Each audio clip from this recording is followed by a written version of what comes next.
1946, a man stood before microphones and told his country he was not a god. Millions had believed him divine since birth.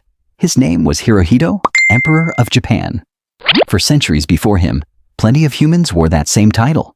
Kings, pharaohs, conquerors. People bowed to them, prayed to them, built temples for them. Who exactly did ancient people call a god, and why did they believe it? Start in Egypt, around 3100 BC. The pharaoh wasn't a messenger of the gods. He was one. Egyptians saw him as the living form of Horus, the falcon god of the sky. When he died, he became Osiris, ruler of the underworld. Rameses II carved his own image next to the gods at Abu Simbel.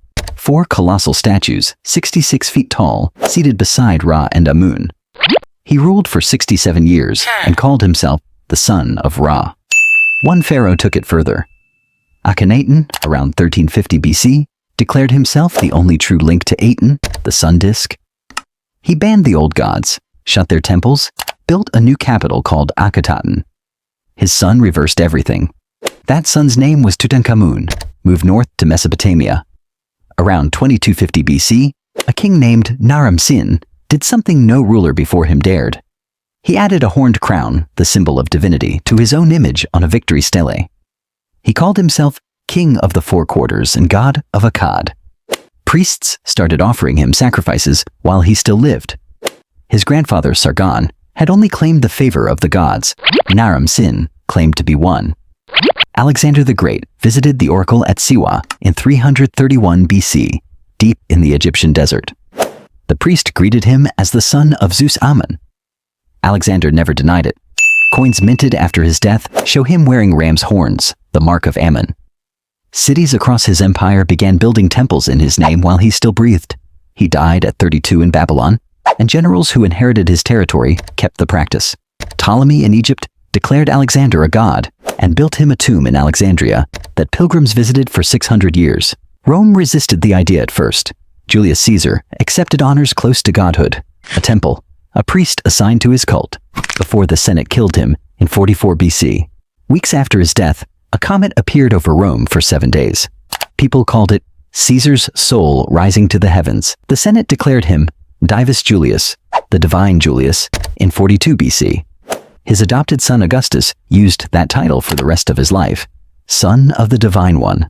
After Augustus died in 14 AD, the Senate voted him a god too.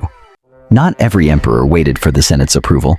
Caligula reportedly had a temple built to his own image and stood inside it dressed as Jupiter. Domitian demanded to be addressed as Dominus et Deus, Lord and God, while he still lived. In China, the emperor held a different title, Son of Heaven, Tianzi. He wasn't a god by nature. He ruled with a mandate granted by heaven itself, and that mandate could be withdrawn. Floods, famine, defeat in war, any of these could signal the mandate had passed to someone else. Qin Shi Huang, who unified China in 221 BC, searched for an elixir of immortality instead. He sent ships east to find it and died at 49, poisoned, historians think, by mercury pills meant to make him live forever. Japan took divine kingship further than most. Tradition traced the imperial line directly to Amaterasu, the sun goddess, an unbroken bloodline stretching back over 2,000 years. Emperors were treated as living kami, divine spirits, not symbolic ones. That belief held until January 1st, 1946, when Emperor Hirohito issued the Ningen Sengen, the Humanity Declaration, and told the Japanese public he was an ordinary man.